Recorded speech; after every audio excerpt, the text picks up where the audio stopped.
My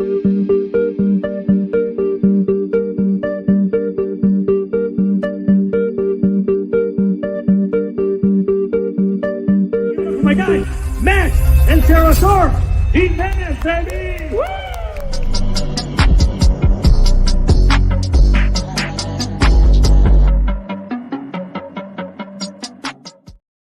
Yo, what is going on, everyone? Happy Friday and welcome to the Closers Lab. I'm Max Jimenez, and if you have not ever been part of this show, part of the Closers Lab, or have never actually tuned in, listen, you're in for a treat. What do we do here? Obviously, we call sellers, we look to lock up deals, and best of all is you get to see how the whole process unfolds live, right? We don't break down any recordings, any sales, any specific calls or anything like that. So extremely excited today. We got quite a bit of people we're going to end up calling today. I'm not going to spend as much time as I did last week. There are some things that I want to say before I get started.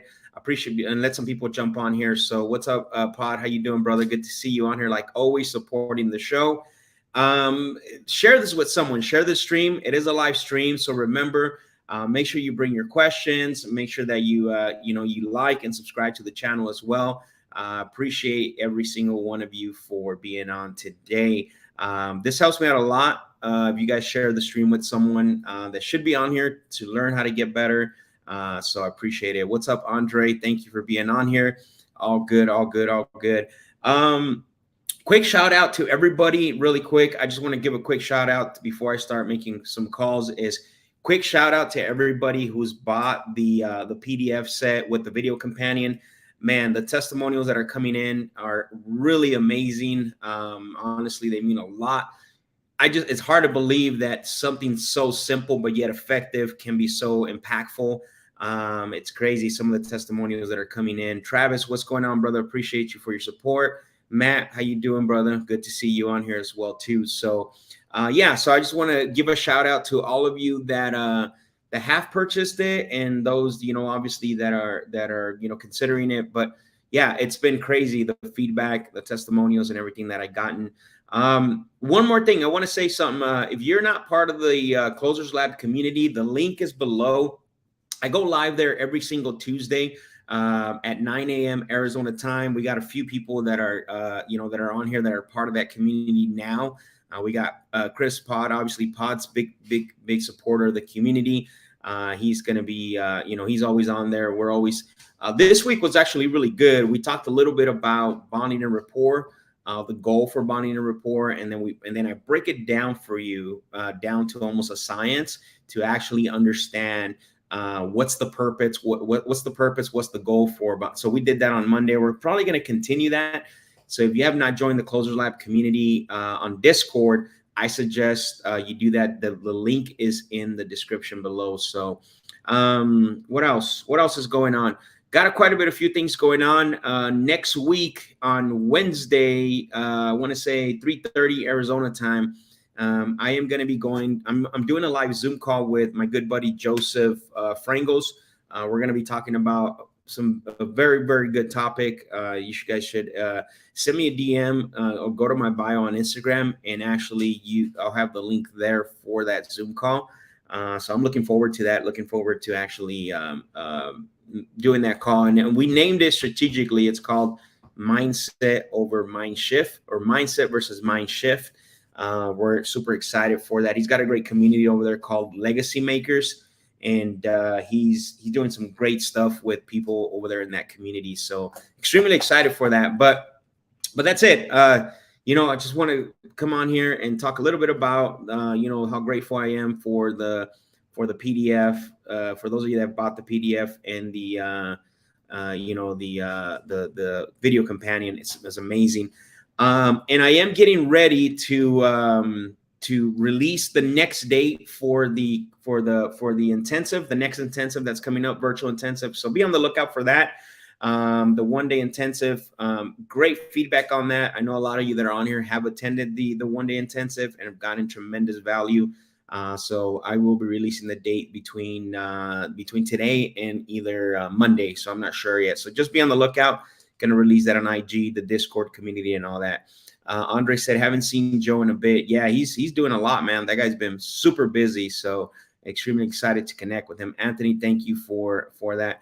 April tuning in from Austin, Texas. Let's go. I love my Austin peeps and Texas peeps, actually, as I said, because you guys are always supporting. I get a lot of people from Texas, that support the show and stuff. So I think that's it. So yeah, so I'll be releasing the dates for the next intensive, which is going to be, like I said, between today or Monday.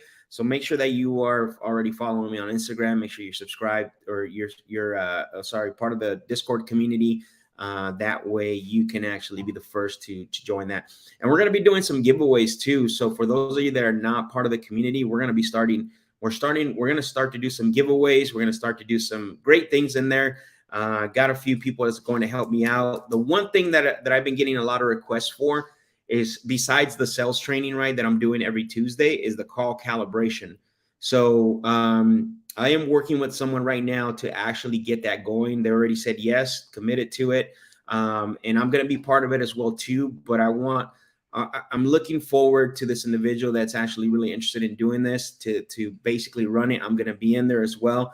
And we're going to be doing some live calls. We're going to spend an hour to 2 hours, maybe hour and a half to help you calibrate your actual approach to the sales call. And the one thing I want to say is that we're going to be that what we're going to do is go through and make live calls and then help you to make adjustments. One thing that I did a while back was I actually used to do live calls and with the team and stuff, and I would do it on a Zoom call. And then what would happen on that Zoom call, I'll be on the other side, and then I'll be hearing the seller talk.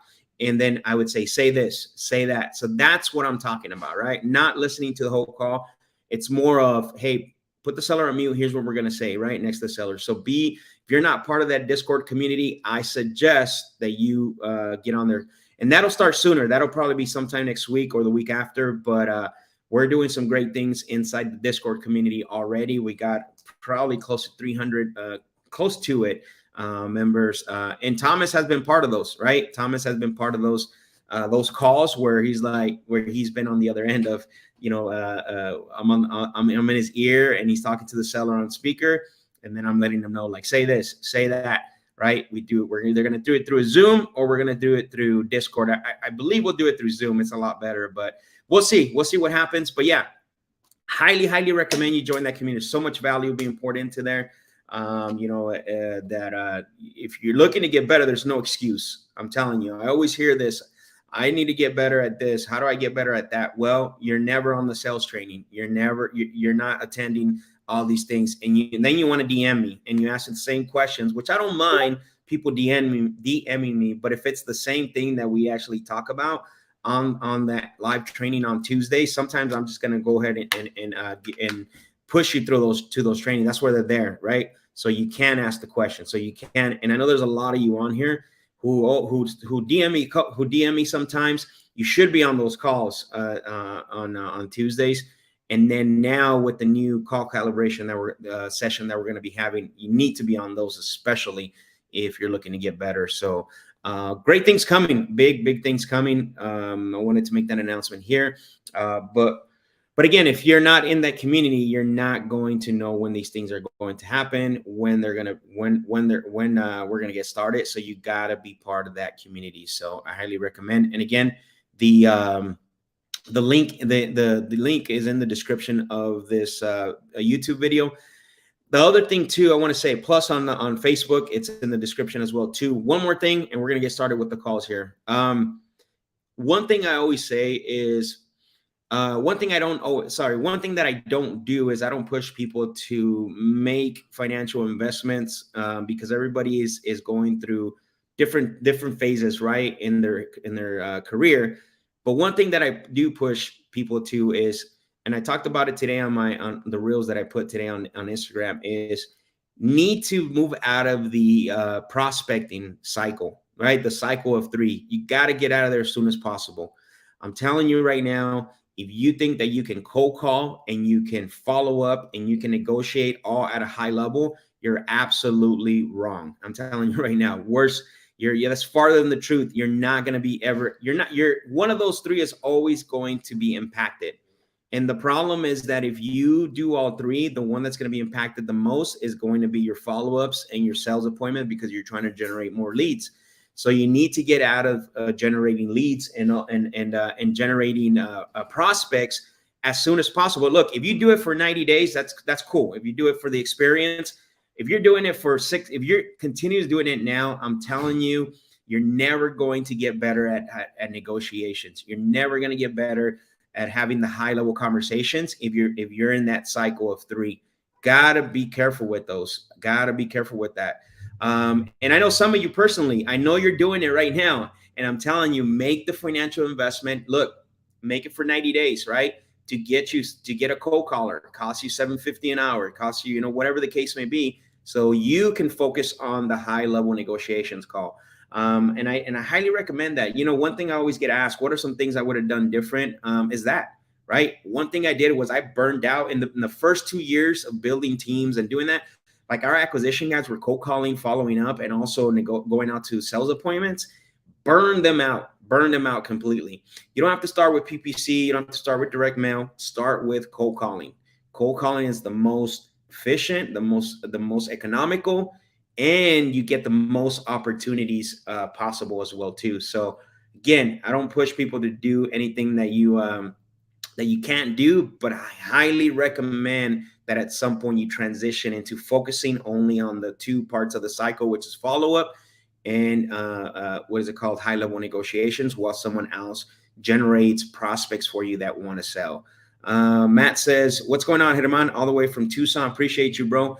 Matt said, I feel like I am bad at all those things. Exactly, right? That's the point. That's the point I'm trying to make. So am I.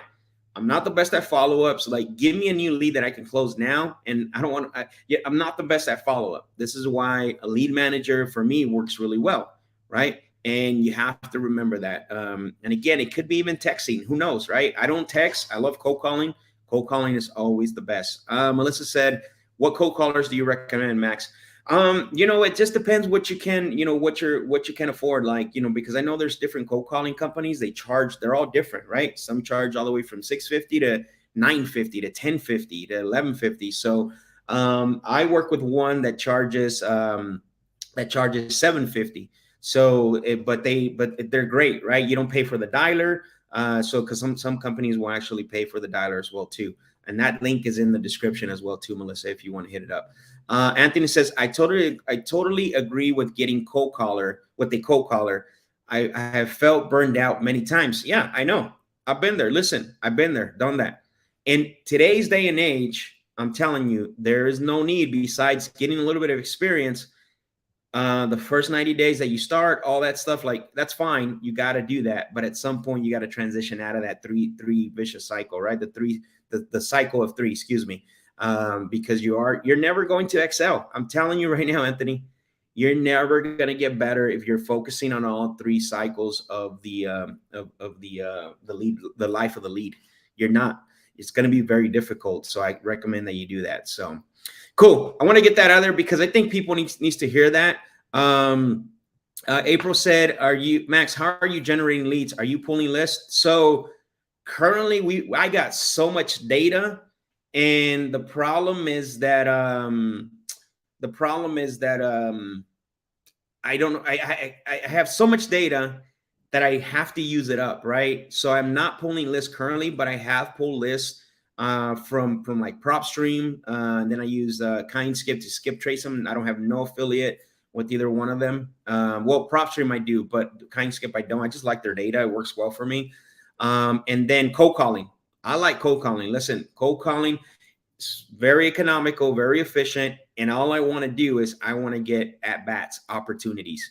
Once you get to a certain level, I am going to do PPC at some point, but not yet. But I'll never stop doing cold calling. Cold calling, I think, is for me the best marketing channel when it comes to generating activities and giving you opportunities. And that's all we're looking for. Chris said, Pod said, all the cold calling companies suck. You'll still have to train and teach them yourself to get any good cold callers. I wouldn't do either one of those. Did it for 2 years, save your brain cells and your mental energy. Just hire someone to do it, and then create key performing indicators based on results. which is, for me, each cold caller needs to get at least two leads minimum per day, minimum 2 leads per day. So if you have 2 cold callers, that's 4. You have 3, that's 6. So they need to generate at minimum 2 leads per day. I don't care if it's part-time or full-time, that is the goal. And when I say lead, you can create filters. Like, you can create filters where if you have people that say, hey, I want $1 million for my property, then, that's not someone you want to come to your CRM. Or somebody says, hey, I'm looking to sell, 3 years from now. That's not somebody you want to come to your CRM. So, but again, he's right. Not all cold call. When you look for quality in cold callers, they don't mix. Remember that. So I would be careful when you try to do that. Melissa said, good to know. Perfect. All right. So enough talking. Let's go ahead and get started. Let's get some people on the phone. Let's have some conversations, and let's lock up some deals. That's what we're here for, right? And that's what you guys are here for, to learn too as well. Drop some fire emoji, some thumbs up if you guys are ready for me to make some calls. I want to hear some excitement, man. It's kind of quiet today. I want to hear some excitement. I want to see some excitement. I want to get it. I want to make some calls. I want to drop some fire emojis, some thumbs up. I need about 10 people drop some fire emojis in here right now. Let's do it before we start dialing. As I'm pulling up the data in the list that I'm going to call. Appreciate it, Pod. Thank you. Make some calls. Melissa, I appreciate the fire emojis. Thank you for that. Let's drop some fire emojis. Anthony, thank you for the fire emojis. I appreciate you a lot, brother. All right, let's pull up the info. April said, let's go. Melissa said, let's go. Chris, vámonos. Alexis, I appreciate you. Thank you, brother. Herman says, let's go. All right, cool. I love it. Thank you guys for the fire emojis, and thank you for dropping it. So what we're going to do is, let's go ahead and get our first dial. Appreciate it. Thank you, Travis. Eduardo, thank you as well. Good to see you, Eduardo. I haven't seen you in a while, man. I appreciate you, brother. All right, let's see. Who do we got here? Let's go.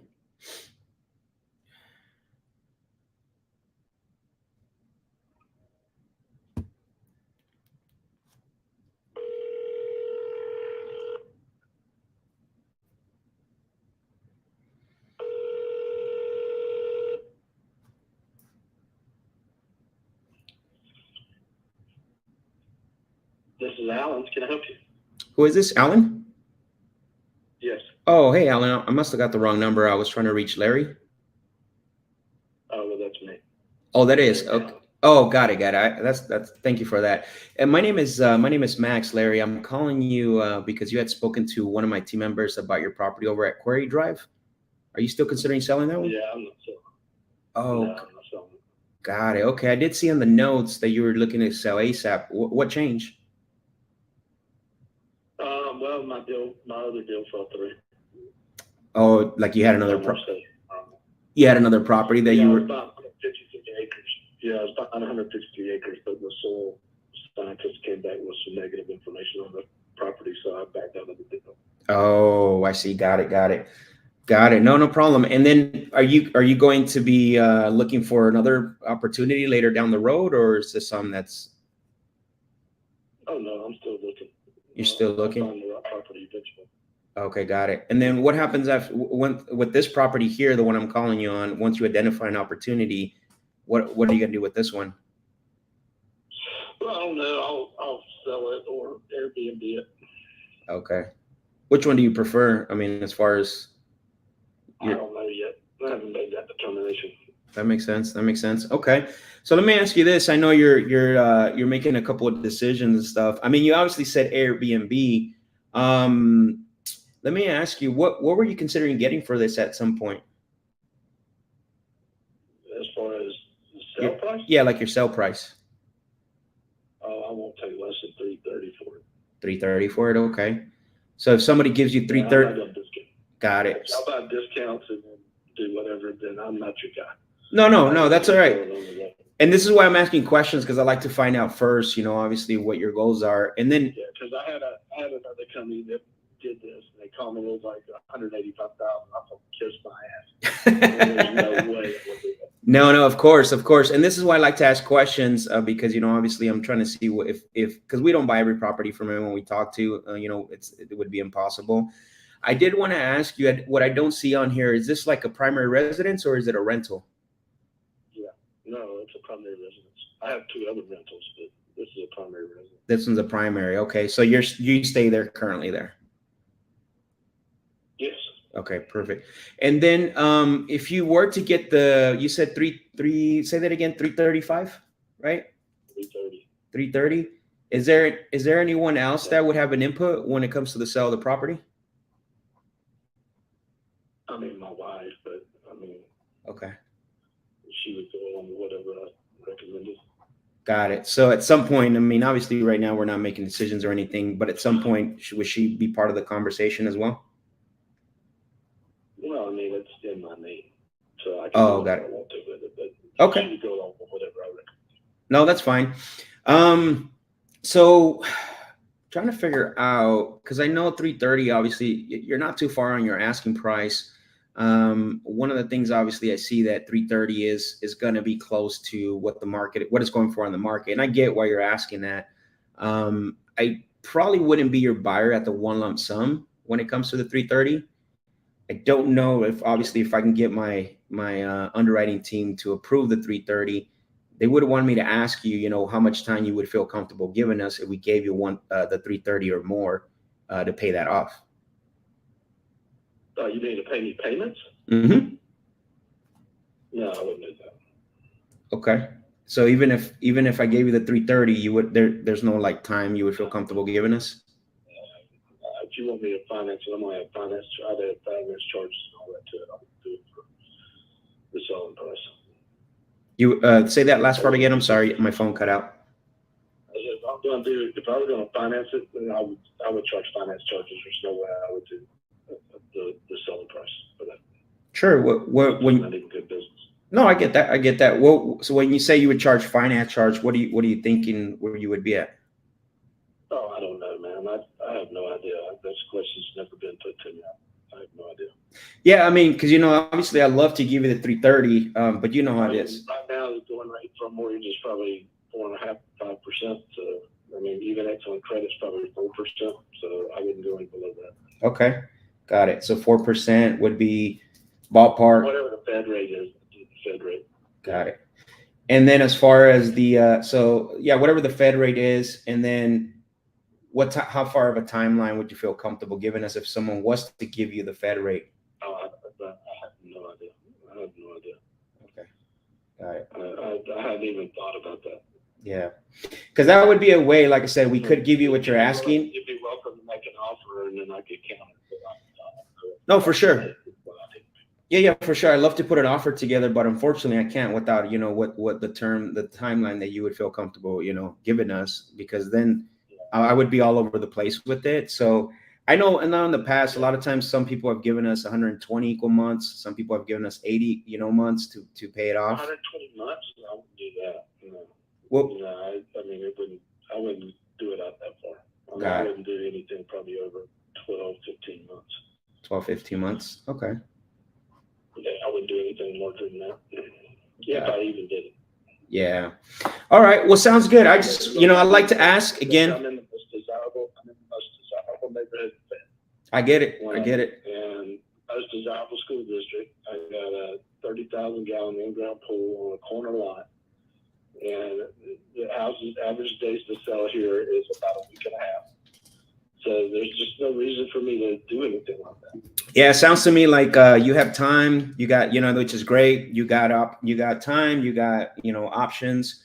I know for the cash out. I know it sounds to me like potentially if you do just want to cash out, have you considered maybe listing it on the market? Get all that one lump sum up front. Yeah, I mean, I haven't yet, but I mean, when I find another property, so whenever I find the property that I want, I'll pay cash for it. Yeah. And okay. Then I'll put this one on. I'll start building on that one and go ahead and put this one on the market. Sounds good. Well, I really appreciate. I don't have to sell this one. I don't have to sell this one in order to do something else. No, and that's good. That's good. Usually, people I talk to, they either need to sell or they usually sell because they want to choose their own closing date. Sometimes they're in a financial situation, or maybe the property needs a lot of repairs. Yeah, but I'm not in any of those positions. Yeah, not any of those positions. I'm debt free. Nice. Well, congratulations, man. I appreciate the conversation. I got a call coming in, but if anything changes, I would definitely give you a call. Okay. Bye. Yeah. Bye. All right, so stayed on the call a little longer than normal, right? But notice something. I didn't give up, right? I wanted to see if there was something there that would motivate him. But stayed on a little longer than normal. Want to see if someone was there to motivate him. He basically make sure he basically was not really motivated to sell, right? Not a lot of motivation going on there. But definitely yeah, there's nothing there right now anyways, because remember, he had an opportunity. The opportunity was actually he missed out on it, or something happened, whatever the case may be. But stayed a little longer than I wanted to on that phone call, just to show you guys to navigate it. And you notice I transitioned right away to creative, because that's kind of what the conversation was leading to, right? Leading over towards that, especially with the price point, very firm on it. Let's go ahead and talk about whether we can, get him, what he wants, if we're willing to get our terms, right? I don't care about the 6%, because I was going to get creative with him on that interest rate. What I cared about was the timeline. That's why when he said put an offer together, and then send it, and then I'll let you know if I accept. I'm like, no, I can't do that. I'm not going to put an offer together for you unless I don't have a timeline that I'm working with. So it's okay to do that. That's called equal business stature. You guys don't have to give everything up when you're on a call, and gals, like, you don't have to give everything up. As a matter of fact, you don't even have to pay the closing costs. This is a mistake that I see a lot of people make. But for some reason, we think that we have to give everything up. Listen, if we don't make moves without the prospect giving us commitment. So in this case, when he's saying put an offer together and this and that, but again, not a lot of motivation there, right? So let's go ahead and go to the next one. Let me know if you had any questions on here. Dante said, been doing cold calling for a while. I'm good with follow-up, surprisingly, but I can't get better at closing and consistently cold calling. I'm hiring a cold caller on my next deal. That's exactly my point, Dante. That's exactly my point I was making when we first started this, the show. Appreciate the fire emojis. Brandon says, nice haircut, but bald is bald. And my guy, Brandon Simmons, I appreciate you, brother. Good way to pivot the call. Thank you. I appreciate it. Let me know if you have any questions on that call. I know it was a little bit different, but for the sake of, the call, we needed to do that, make that happen. Let's see. Who do we have here? All right, let's call this guy next.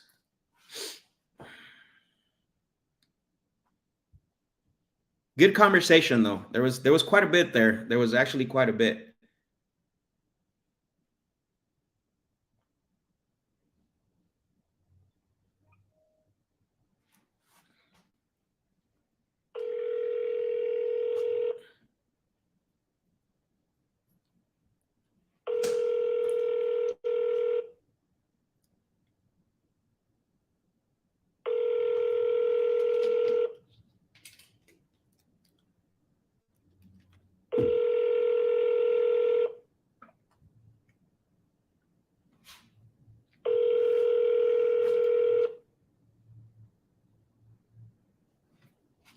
Your call has been forwarded to an automated voice messaging. All right, we're going to do back to back. Let's back to back.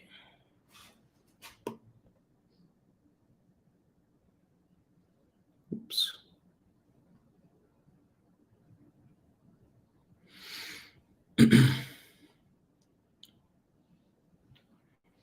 Happened to our number here.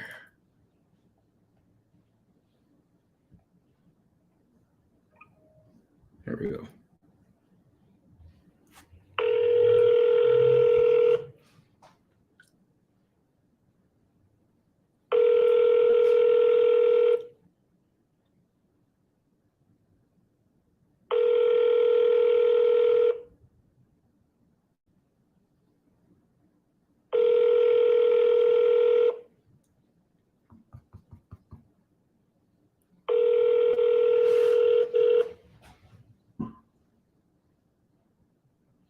Your call has been forwarded to an automated voice messaging system.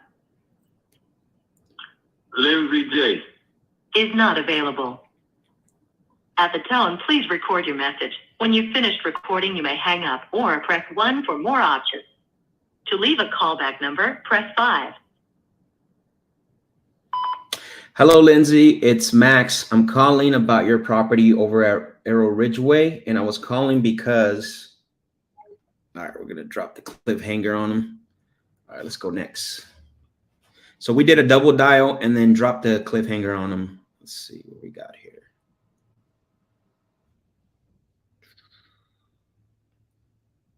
All right.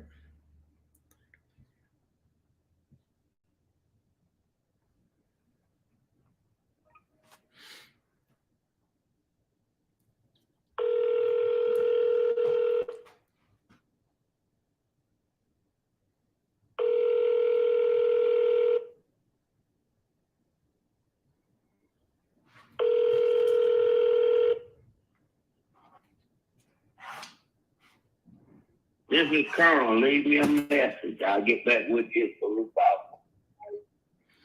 Interesting. Different name than what's on file.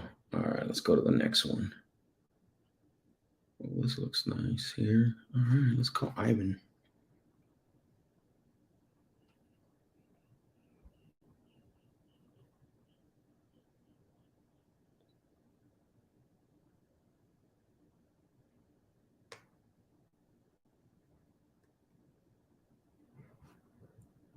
All right.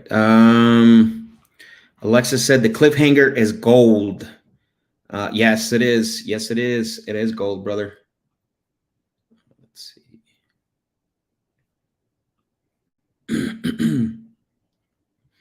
All right. Why is this not pulling up? April's asking, what's the strategy behind the cliffhanger? Haven't heard that before. So basically, you heard what I said, right? Hey, it's Max. I'm calling about your property over at 123 Main Street, and I'm calling because. So if someone wants to call you, think about that, right? We leave curiosity. I am not a big proponent of leaving long voicemails, like such as, hey, it's Max. I'm calling about your property at 123 Main Street. I'd spoken with you before, and I'm calling you because I wanted to, we obviously are looking to buy some properties. We want to consider making you an offer on that one. So whenever you have a chance, give me a call. Like, I've given up everything that I have possibly to try to get the prospect to call me back.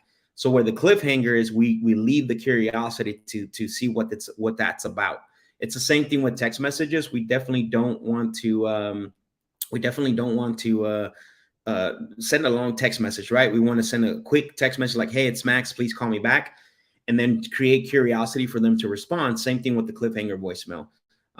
Got to make sure that in the cliffhanger voicemail is that it's quick, concise, and then it leaves a lot of curiosity to like, hey, this guy knows my name, the property address, and he was about to tell me why he was calling me about it, but it looks like the call got canceled or whatever the case may be. All right, let's call this person here. Oops.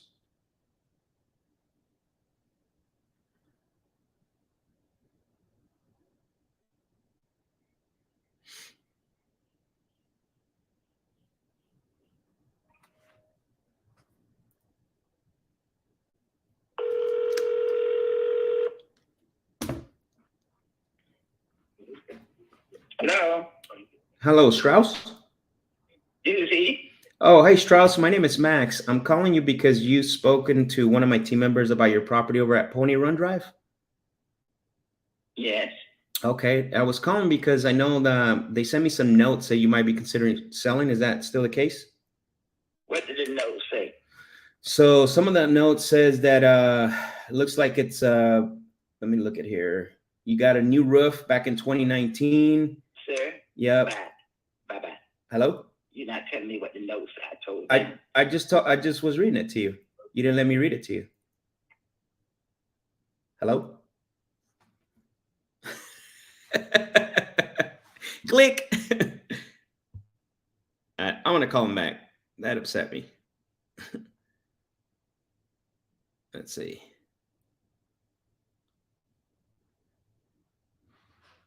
All right, here we go. 58. So we'll make sure this is the same number. 568-6589. Yep.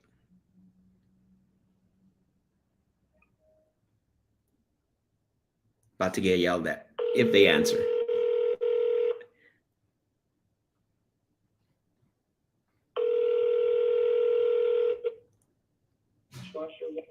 Hello?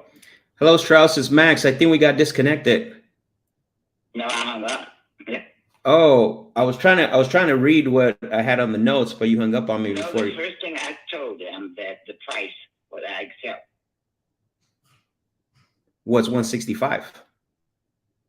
No, That's what I have here. It says that you 165,000 is firm. I said it was 165 because the house across the street sold for over $200,000. Okay. It's 185. That's what I told them. That's it. Okay. Maybe they didn't update that. Maybe you told them that in conversations. Yeah, well, that's what that's the only contact I had with the conversation with me. Yeah, that's what I'm saying. Maybe in conversation, and then they didn't put it in the notes because the last thing I have here is that it was 165. But so now you want 185, you said?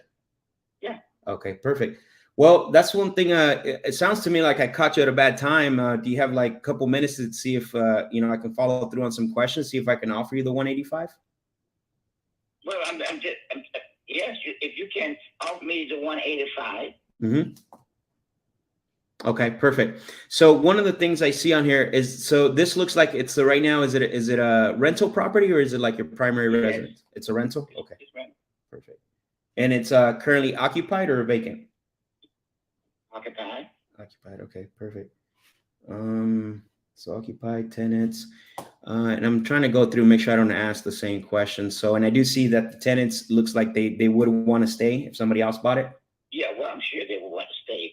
You know, in fact, I would have to rent to first of August anyway because that's when the tenant leaves.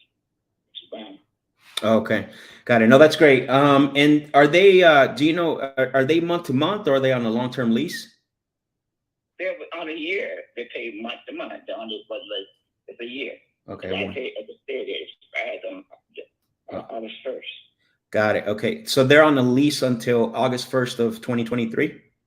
Yeah. Okay, perfect. All right, got it. And then just ballpark, what's the monthly that they pay for that? $12.50 right now. $12.50. Okay, awesome. Okay, got it. All right, perfect. And I'm taking some notes so that way when I do, if we get off the phone, if we don't make anything, I just want to update this. Okay. Now one of the things too is looks like you this property, you've owned this for quite a while. I mean, ballpark, how long have you owned this? Well, if my parents owned it when they had it built. Okay. So I think 1976, I think it was. oh wow, okay. So they built it, huh? Yeah, they had it built there. I think they bought their lot there because the guy was selling to a developer, and they went in and picked that lot, and they bought that lot, and they paid them for the lot, and then my parents they built a home there. Yeah. Okay. No, that's awesome. That's great to hear. By the way, that's kind of been that property's been in the family, right? Your parents and then you now. Sounds like. Yeah. Got it. It's awesome. It's very. You know what's really interesting. I have no emotional attachment to it. Right. You know what's interesting about that is it's that I don't hear that a lot nowadays, right? Usually properties get sold every 10 years or so. So this has been in the thing is, the idea my parents wanted me to have a property, but then my mother had already they put in heir. You know what heir property is? Yeah. It's where you inherited the property, right? You're the heir of that. Well, heir property is generally there's more than one. Oh, got it. Well, that's awesome. I didn't know that. It's like family. Yeah. Okay, got it. So let me ask you this. I'm kind of trying to wrap my head around this because this has been in the family for a long time. You're getting good cash flow. I mean, what has you considering selling it after all this time? Well, it wasn't always that. They died. My father died in 2014. Oh, right? Got it. And Okay. I tried to sell it there because it was an heir. The idea, let's go ahead and sell it.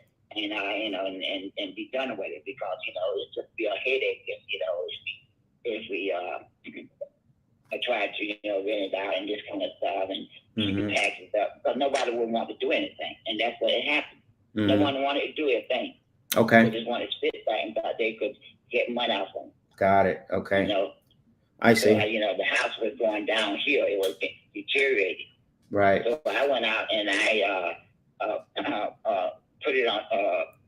No, I did not. I put it on for sale. I put it for sale, and if people didn't want to give anything, they just wanted to just give me like $25,000-$30,000, and you know, and come in, and you know, the land was worth that, and just take it in money, and you know, and make out, and I would do it. Oh, I see. So I went ahead and got it. Someone came to me. I got a call one Sunday morning, and the lady asked me, was it for rent? And I said, no, not really, it's for sale. I said, because it's, you know, need a lot of repairs. I'm not going to go in there and repair it. And you know, on my time. And she said, well, how about you renting out? I said, well, I told you it's not in good shape to rent. She said, could you let us see it? So I let them see it, and they went in, and the lady said they must have been desperate because they went ahead and begged me enough to let them rent. Okay. They were excellent tenants. They went in, and the lady and everything, they painted, and they, you know, put floor and the linoleum, and try to make it look, you know, like more presentable. Yeah, I see. Okay, got it. Strauss, I'm so sorry. I'm trying to write all this information out. I apologize. Well, I'm trying to keep up. All that down. No, but just the main details. I didn't mean to interrupt you. I am so sorry. Just because I want to make sure I have all the info and I don't have to ask all these questions again. Did you get any offers? Did you? Yeah. Did you get any offers when you listed it at all, or you just decided to rent it? I just told you I got $25,000 or $35,000. Oh, that's what people were offering you. That is wow. Yeah, I just told you that. No, I wasn't. I was. Yeah, that's because you said a lot there. My fault. I was trying to write everything down as well. Thing I told you, that's when I decided. You know, I got a call that Sunday morning about somebody wanted to rent, and you told me it wasn't rentable. Got it. Okay, that makes sense now. So anyway, they fixed it up enough to, you know, and then they broke up, and then I put it back on the map, and I rented out to another lady, and the lady she helped me and to let her to have the key so she can show the home to her father to make sure everything was okay. So I gave her the key, and rather than doing that, she moved into the property and didn't want to pay. I see. I got you. And then, would you look at any of the offer besides 185, or that's like your pretty firm? No, so it's a cash offer. Okay. That's it. Got it. Okay. I'm not gonna finance anything. Allow you to take you pay me a mortgage or such like. No, I get it. So what? You take money you pay me. And you rent it out, and then you're gonna pay me with the rent money. No, I get it. So let me ask you this, because you know, obviously, you know, everything comes down to, you know, hey, the price and offer. Let's pretend I gave you 200,000. Would you be open to giving me some time to pay it off? No, not even 200,000. That's what I like about you. I don't like about you. I tell you what the offer is, and you just don't bop around. And tell me you're not serious. Well, I mean, I can't pay the 185 because that's the market value. If you want to, I mean, you can definitely get that and list it on the market. So I'm just trying to create a solution. But if you don't, absolutely, yeah. Why would I give you sell to you for less than the market price? I didn't make an offer less than when you were asking. I actually gave you more. That's what you're saying. That you look, this is it. Go to hell, okay? And don't call me back again, okay? Yeah, sounds good. You have a great day. You have a great day. Bye. So here's the problem with this seller is two things. Number one, I always say this. The main thing when you're calling and talking to someone is you have to overcome all the other crap that the other wholesalers have actually said to them. And then plus all the unrealistic expectations that people have put. That was the whole idea. That was the whole thing on that call, right? Nowhere did I make her an offer lower or make him a lower offer than what they were asking. I actually offered more. But what happens is that she's probably been talking to a lot of people. And so getting beat up, right, and all this and that. Ask if they would look. All I asked was, would you consider any other offers besides the 185? And then she said, she said, no, right? I want cash as is. Well, I said, okay, what if let's pretend I gave you 200,000? Didn't make an offer lower than that. But I think they've been beat up pretty much, especially when I heard how much they offer on the market, which doesn't make sense. It almost makes me want to think that agent was not knowing what they were doing. So let's see, what do we got here? That was a good call, though. Thanks. Hey, guys, don't give up on the call. I called her back after hanging up. Don't give up on the call. I see this problem so many. I get hung up. You get hung up on it, like, you get all scared. Don't do that. Call back. Hey, my phone got disconnected. I'm sorry. And then if they hang up on you, that's fine. But don't give up on the sales call. I love that. You're the first to hear that thing. You're talking about the cliffhanger. What does your note say? First time I heard that one. Yeah, but I was prepared for it, right? Marlu, appreciate the fire emojis. Q said listening is key, but she talks too much. Yeah, that's why I did the interruption, right? Hey, I want to write everything down. You're going a little fast. I want to make sure. And then again, blah, blah, blah. You don't have to write everything down. I'm like, yeah, I do, because I don't want to ask you the same things again. I want to make sure that I got the correct information. Herman said, can't wait to get old so I can be this grumpy. Jeez. I know, Tony is crazy. Thomas, you should have got on this call, Thomas. Yeah, so a couple of things, right? I think she's been beat up quite a bit from other wholesalers. Obviously, she got beat up on the market. Her asking price is unrealistic to the actual. I mean, I'm looking right now. I'm thinking this property is worth about potentially 170 to 180. Maybe decked out, like you go all out, you can reach 190, but that's it. Like definitely gotta what is it called? Do a lot of work to it, right? It says, I see why she has not sold the property. Yeah, absolutely. And it's not her fault, right? People calling her, not setting the right expectation, right? Not maybe even setting unrealistic expectations and making lowball offers.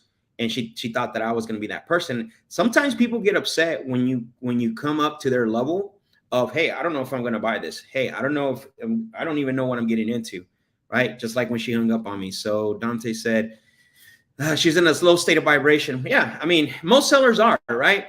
So Dante, most sellers that you're going to call, their defense mechanisms, a lot of times 9 out of 10, we'll have that one that's like, hey, what's going on, and talk to you.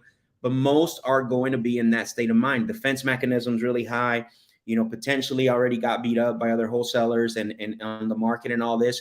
So this is why I said in the PDF set that I created, I actually talk about this. It is our job to establish confidence in that prospect.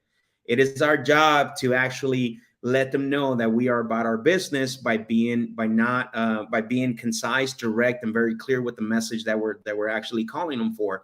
So we have to remember that most of these people are most of our prospects that we call potentially are going to be in this 8 out of 10, right? 9 out of 10 potentially, but definitely got to what is it called? Remember that when we're actually talking to them. It is our job to instill confidence in the prospect.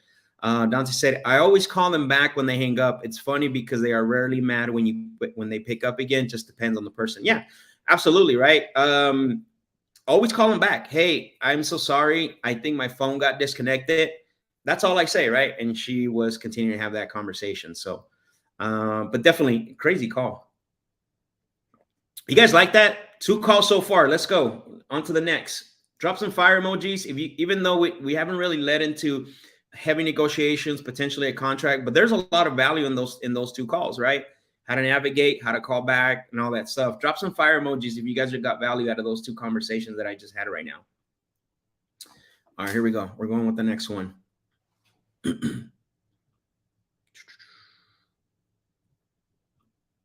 All right, who are we calling here?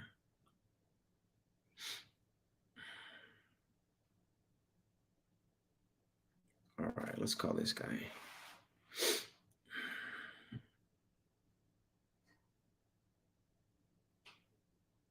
Oops. Start calling people with my second number. Q, I appreciate the fire emojis. I love that you were the only one that got value out of it. Just kidding. I don't know what happened here, Herman. Got to check your phone. Buffering. Travis, thank you for the fire emojis. I appreciate it, brother. All right, let's go. Kenneth.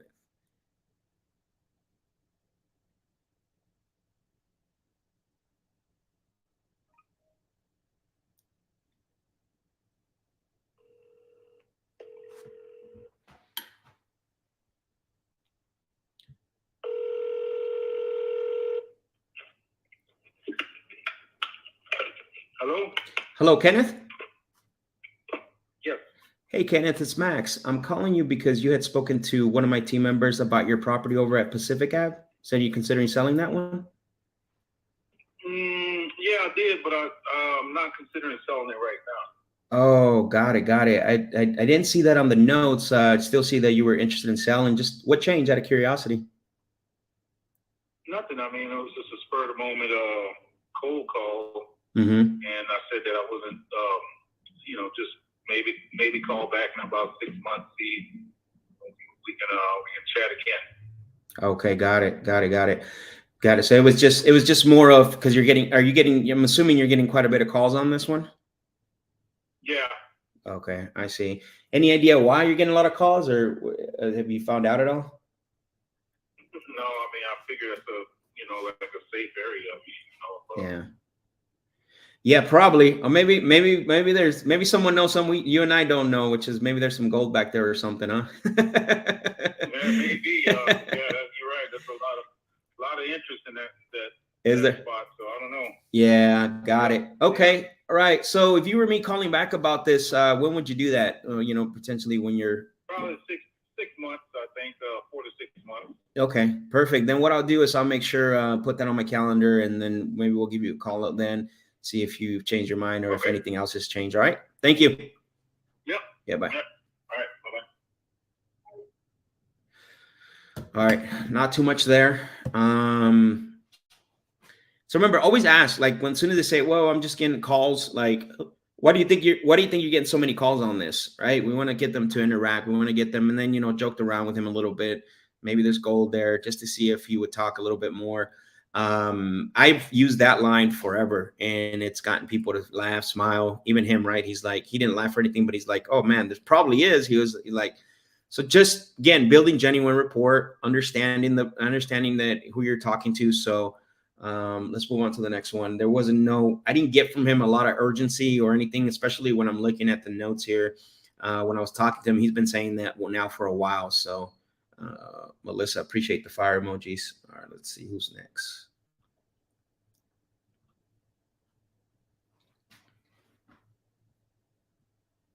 All right, let's see. Let's call this person.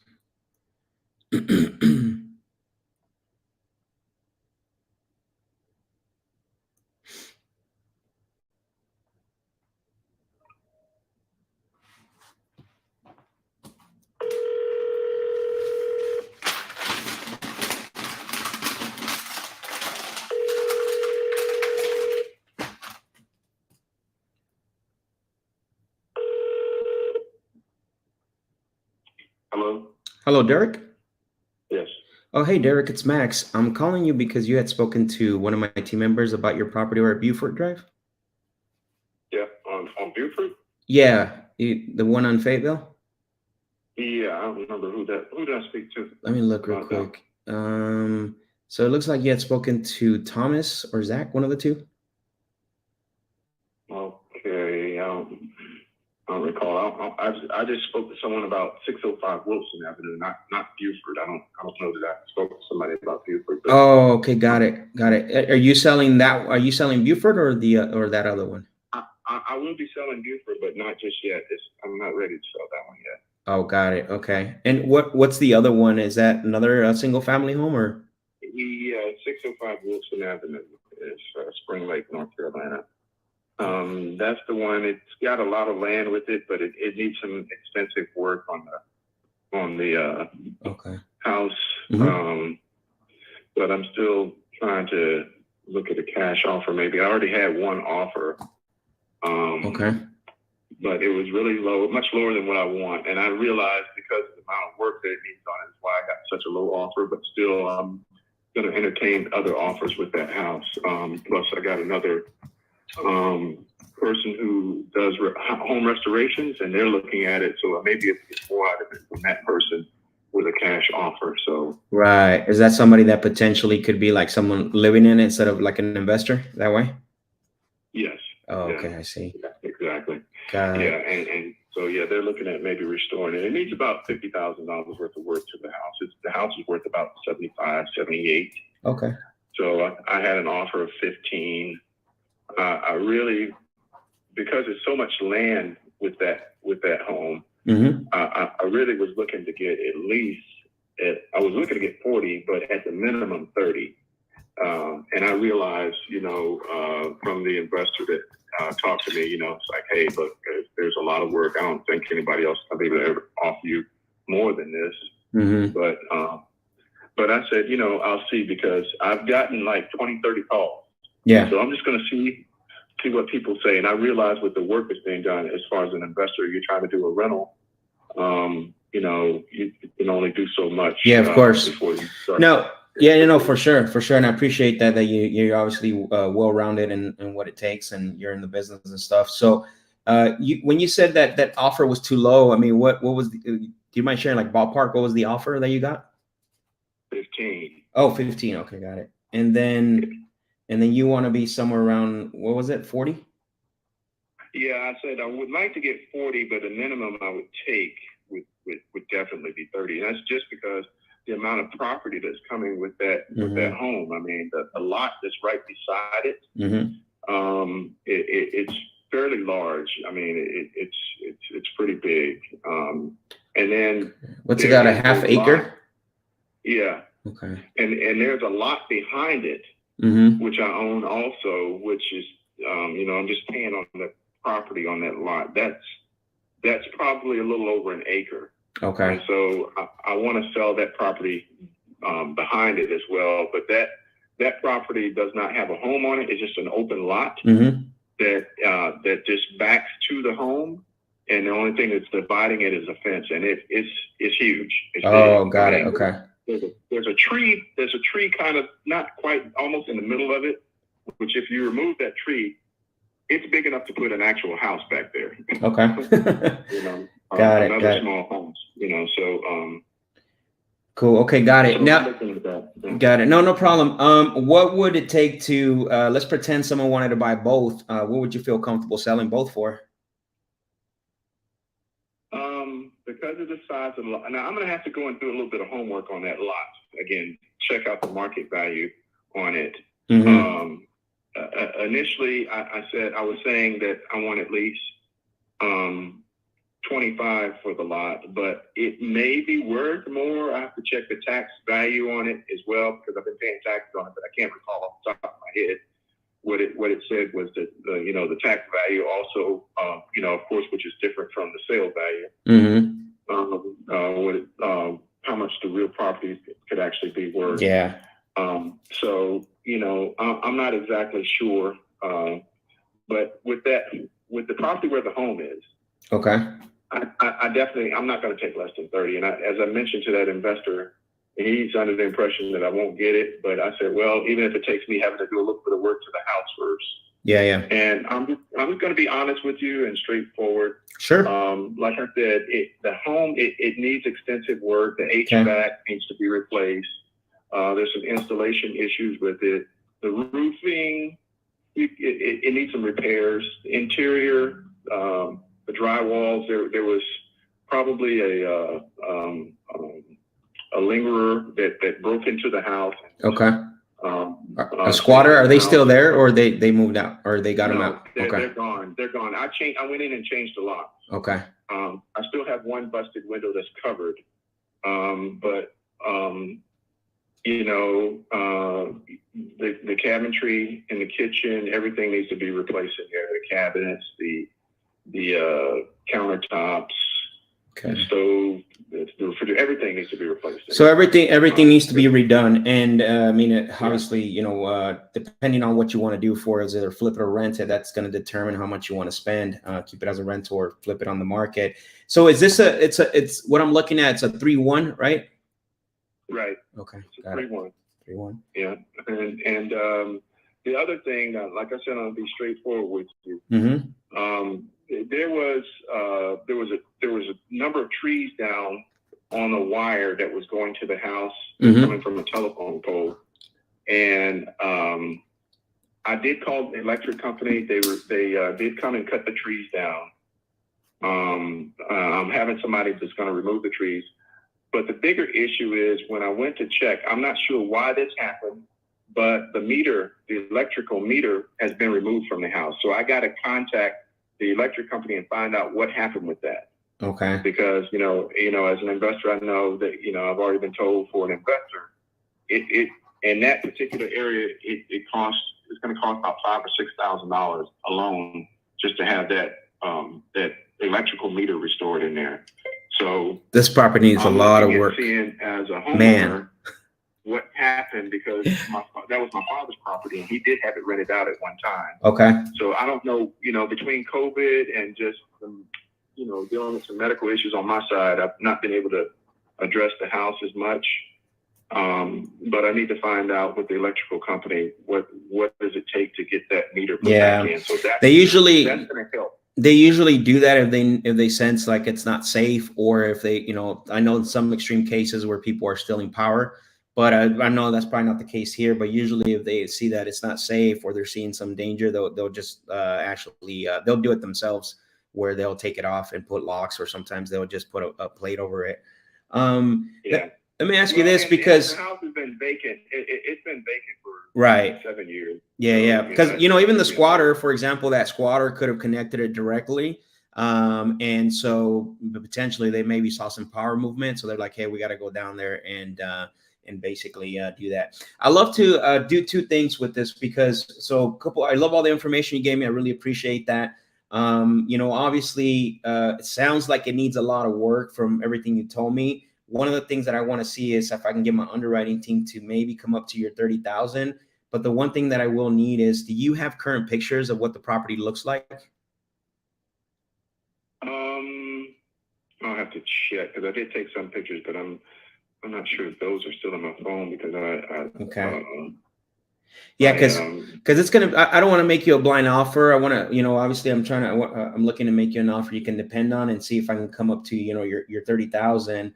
But definitely pictures would help with that. Usually I'm pretty good with, how much we can pay for a property, but in this case, needing that it does need a lot of work and everything you mentioned, I just want to get a clear picture of what, actually needs to be done. And that way my underwriting team can say, hey, yay or nay, when it comes to, being somewhere between that. Right. Well, let me ask you this. Sure. Okay. With that particular investor, I was down, because I'm not there in North Carolina. Okay, so got it. I was down there when they had one of their team members come and meet me, and they walked through the home with me, which is fine. And they basically did their review and assessment of everything. That's how they came up with that price. And they know the area, because that particular investor already has two other homes there, right on the same street. Correct. And so they know the area. Yep. But I would feel comfortable. I'm going to be back in North Carolina. I don't know if you're going to have someone or I can. Team member. Yep. Yeah, I can. I'm sorry. Go ahead. But who can meet me when I'm there? But I would be open to just showing them the home and everything. Okay. When I go back down, I don't have a firm date, but it's going to be probably in the next 2 weeks. Okay, 2 weeks when I head back down. Got it. Okay. Yeah. Because, at the end of the day, I don't want to, offer you the 30 or 35 or 40 and then have to, back out, right? Like, that's not what I want to do. Once we do the agreement, I want to make sure that I complete it all the way through. But in this case, and not that so much, because most of the properties we're buying are in Fayetteville. Spring Lake is still a good location, but I definitely want to take a deep look around there. I actually have a question. Something I haven't really heard on this whole conversation is, what's stopping you from just completing it yourself and maximizing on the market? Well, one,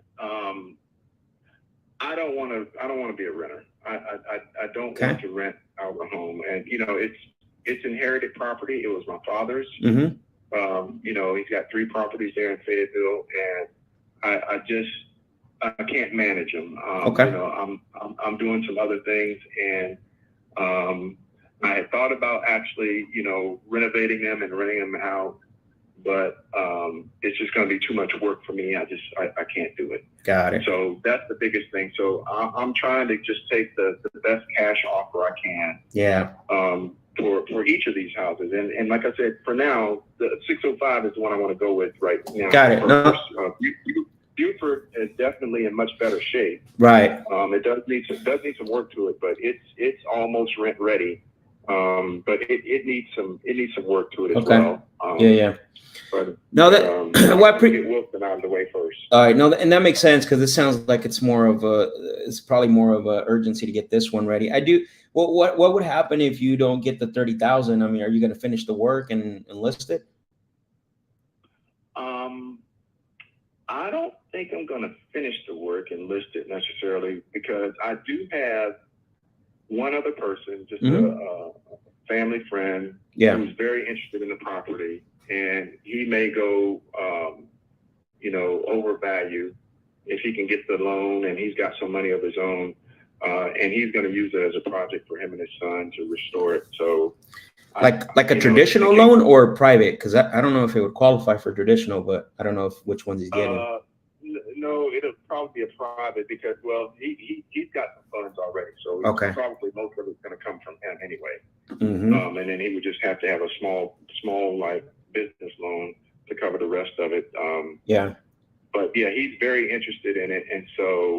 And he's already looked at it a number of times and he knows how much work it needs. But between him and his son, they want to restore it and rent it. And he's right there in that area. So, okay. I mean, that's probably the best case scenario because that's going to be someone who might, pay more than an investor, right? And even ourselves. One thing I'm thinking about here as we're discussing this, because I know the sentimental value of the property to you. I do have a large investment network that I work with, and I don't know if you ever had this conversation with someone where a lot of times when we can't pay, the certain amount, they actually will buy it to fix it up and then, put in their rental portfolio. So they'll be able to pay a little bit more. So what I wanted to ask you is, once in 2 weeks, you're out there and you get the pictures. If for some reason we can't get to that number you're asking for, if you would be open to actually working with us to have one of our investment network, look at it and see what they would offer. And you wouldn't have to pay us anything, right? We're not looking to represent you or list it. We're just looking to have them, make the offer, and they would actually just buy us lunch or something, right? For bringing them an opportunity. Not sure if you would consider something like that. We've done that in the past with other sellers, especially with properties like this. Okay, so you're basically talking like this company would just, let's say they do an overhaul of the house and everything, and then I pay nothing initially, and then after they do the renovation, if it sells or when it sells, I pay them back whatever, and then either they or someone else buys the property. Is that what you mean? No, they'll buy it as is, right? So, for example, your bottom number, you want to walk away with 30,000. I would make an effort to net you that as is the way it stands right now, right? If I find out that our company, our underwriters don't qualify this for that offer, then the next thing that we've done is we say, hey, because we do have a large investment network for, that we work with and buy properties from as well. Now we say, hey, guess what, John, I have a property over at, at Wilson Avenue in Spring Lake, then they would go and look at it. They would see it, assess it. And they're like, hey, you know what? We feel comfortable paying 30,000. So you would net that. And then they would actually just, take care of us, buy us lunch or something, right? Just for bringing them an opportunity. You wouldn't have to pay any commissions or anything. It's not like I'm representing you as an agent. I just have a large network that would actually look at this property. So it would be just like a regular cash offer? Yeah. It would be like a regular cash offer. Correct. Yep. Okay. Yeah, I'll be open to that. Okay. Yeah. Got it. And obviously, the one thing that we are going to need, and I think, obviously maybe your experiences now is the pictures are going to make the big difference, just because they'll be able to look at it. And then that way you're not having to go out there every single time. And, people can make a solid decision, based on the pictures and, video walkthrough. And I know right now, Fayetteville, Spring Lake, a lot of the people that are in our network, they're buying pretty heavy. So I love to, if we can't obviously come up to that price, we can definitely get one of them to bite on this and purchase it from you. Okay. Yeah, I'm interested in that because, what's important to me is, obviously I don't want to give it away. My father paid for it. He was planning on doing some work and renting it out. And, unfortunately, he passed away. Oh, wow. While this was happening, the renovation? Well, not the renovation. He didn't get started with the renovation. Oh, okay. He had some little work done to it, but he didn't actually get to renovate it. Yeah. And Okay. he did have it rented, even though it was substandard. Yeah. Like I said, that area, I'll be honest with you, that area is not a low crime area necessarily. Right. So Right. Yeah, that's why we buy a lot in Fayetteville, because we're noticing the neighborhood's changing in Spring Lake for sure. So yeah. Spring Lake's a little bit different than Fayetteville. Yeah, 100%. And now I tell you what, I will forget who you are. I'm gonna tell you honestly, because it's that many people calling me. Yeah, no, I get it. Yeah. And so the best thing to do. Why don't we do this? Once you lock me in on your phone, my name. You have something to write this down with? Yeah, I got you. Okay, so my first name is Max. Mm-hmm. Okay, and last name is Jimenez, Jimenez. And then my phone number is 910-748-5344. So 910-748-5344. Lock that in your phone, so when I give you a call, obviously you know who's calling. Okay. Yeah, I will. But what I was going to tell you is the best thing to do is to text me. Okay. And send me your information, because, like I said, a million phone calls. Yeah, of course. Literally daily, they're calling my wife, my son, everybody. Oh wow. About these homes, and I some of them I entertain, some of them I don't. So, yeah. Well, I mean, one of my goals is, at the end of the day, we don't buy every single property from everyone we talk to. It would be impossible. So one of my goals on the call is to figure out what the seller's goals are, and then determine a solution based on that. And man, you're in a little bit of a tough place, because I know the property has a little sentimental value for you, and it hurts to kind of give it away, but also it needs a lot of work. Like, I get all that, and I'm just trying to get figure out what's the best solution here. But definitely, if we can get the pictures, that would help out tremendously, even if it's not us buying it or not us buying it, because our investor network, like I said, who can pay a little bit more, that's really what they're going to want to make a determination how they move forward on this. Where are you located, man? So currently, right now, we're centrally located in Phoenix, Arizona. So our company's called Phoenix Invest, and we buy properties nationwide. I was just out there in Phoenix. Oh yeah, where at? I was at Wacopa Resort. I went out there for a golf trip. Oh, nice. How long ago was that? March. Yeah. Got it. March. Nice. Hey, so you came you came and left at the right time, because it's starting to get hot now. Yeah, no, it was decent there. It was a little cool on certain days. Yeah. Yeah, I went on a little golf, 3-4 day golf trip out there. We played Desert Canyon, Sun Ridge, and what was it? I can't remember the other. It was 2 other courses I played too. Yeah. Nice. So you're a golfer then? Is that, you like golfing? Is that what I hear? Yes, I do. I can. There you go. Did you golf for competitive or just for pleasure? Oh no, just for pleasure. I belong to a golf group, and we just nice golf here locally in the DC area. Okay. Washington DC area, and then we take trips out every now and then to go different places to golf. Yeah. Yeah, nice. Well, good for you, man. Maybe that's awesome. Just missed you then for a couple months, but let's see what we can do on this. I just thought about something, because I can definitely make the investment to have one of my team members go out and take the pictures, but I don't know how you would feel comfortable about that. So that way, if that way we can, potentially move a little faster on there. I know you're going to be there in 2 weeks, but we have people there locally. We will inherit that cost, and then I'll give you the pictures, so that way you can always have them to gift to people, if that would help. Well, I have someone watching the home, watching those houses. Sure. So I don't want anybody to kind of, without them knowing about it, they would probably call somebody. If that's fine. Showed up at the house. Yeah. So whatever you feel comfortable with. Probably better. Yeah, it's probably better to wait until I'm able to go out there, because the other thing is it's locked up, and I see. I just had it rekeyed, and I had all the locks changed on it. Okay. Like I said, there and that squatter in there. No, that's fine. No problem. I was only making a suggestion. So I'm looking at the calendar right now. You said 2 weeks, so like somewhere between the June 5th and the 10th, or what are you thinking? Yeah, somewhere in between there. Yeah, that's about right.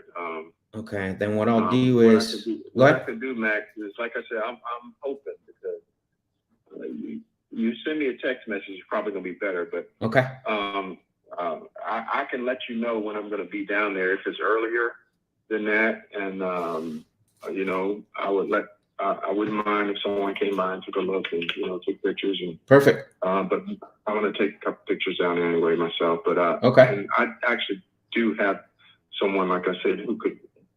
I have to check in, see if I can get my guy to go around there and take some pictures of it. okay. Maybe send me the pictures and I can get them to you faster that way. Yeah, that would work. Let me see what his availability is. See if I can get him to go and take Nice. pictures. That would be helpful. That would be helpful. That way we can, move a little faster on this. But if all else fails, we'll definitely connect again on that week. What I'm gonna do is I'll shoot you a text message on the 5th just to see where you're at. I'm gonna put on my calendar right now to shoot you a text message about the property, and then we'll connect from there. Okay. And what's your company name again, Max? Phoenix Invest. Phoenix Invest. Yeah. Okay. Mm-hmm. Okay, I got you. Perfect. Okay. Sounds good. Yep. All right. I will. I got you locked in on my calendar for the 5th. Shoot you over a text, and I'm going to shoot you a text right now for the information. Okay. Sounds good. Sounds good. Take care, Derek. Talk to you later. Bye-bye. All right. Good. Bye. All right, man, there's a lot going on there. I mean, this is part of it, right? Like if you really like, not all calls are going to be this amazing. Sometimes you got to go with the flow, understand where the prospect is and get them moving, right? There was a lot there that the call was pretty long. There was a lot there that we covered. He talked more than I did, which is great. Gave me all the rundown, and he was very open about all the repairs. I gave him a couple of solutions, to see what we can do. I looked up the value of this property, and man, I think 90K at the highest, 90,000 ARV. He's in a bad situation. I mean, the best thing we can do is probably put it on an option agreement for like 25 or 30, and then shop it around. That's probably the best we're going to be able to do on this, especially because he's got so much emotional attachment. But good, we built great rapport with him. We built trust. Obviously, one of the things that I want to do is even though he talked a lot, we still move the sell forward. We move forward continuously. Hey, let's do this. Hey, how about this? Hey, once you get pictures, if we're not the buyers, would you be open to considering letting us show the property to our investment network? Again, it's not a full novation. This is not going to work for innovation, but it could work for an option agreement. So we're probably going to option this property. The great thing about an option, what we can do, because he's already experienced an offer at 50K. If we get an offer at say 25, or even if we get an offer at 30, I can always go back to him and say, hey, I'm getting offers between 20 and 25. That's probably the highest that we're going to get, especially with our large investment network. So, it's going to be the best and go from there. But what happens with an option agreement is we actually can take control of the asset, just like a purchase contract, right? So it's not a full-blown purchase contract. It's an option to purchase the property.